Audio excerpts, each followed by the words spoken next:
তো guys, welcome to শাল জঙ্গল।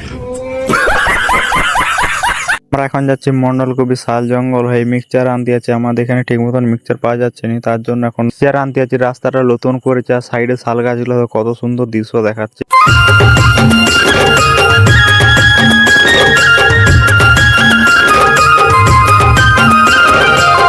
রেল পাত্রার কাছে আসতে দেখি এখানে রেল গেটটা ফেলে দিচ্ছে, তার জন্য এখানে গাছের ছামড়ায় দাঁড়িয়ে আছি। বললাম ট্রেন আসবে, কিন্তু ট্রেনটা আসেনি, গেটটা তুলে দিচ্ছে। তার জন্য এখন চলে যাচ্ছি মন্ডলকবির ওষুধ দোকানকে। আমরা এখন চলে এসেছি মিক্সচার দোকানকে মিক্সচার আনতে। মিক্সচারটা বার করে স্কুটিতে চাপানো হয়ে গেছে। মিক্সচারটা নিয়ে এখন আমরা বাড়ি যাচ্ছি। রেল পাত্রার কাছে আসতে দেখি এখানে গেট ফেলে দিচ্ছে, তার জন্য এখানে আবার দাঁড়িয়ে আছি। ভাবছিলাম হয়তো ট্রেন আসবে না, এমনি তখনের মতন গেটটা ফেলেছে, কিন্তু তারপর একটু কিছুক্ষণ দাঁড়ানোর পর দেখি ট্রেনটা চলে এসছে। ট্রেনটা যা আসতে যাচ্ছে মনে হয় ট্রেনের চাকাতে হাওয়া নেই, ট্রেনের চাকাগুলো হাওয়া দিতে হবে।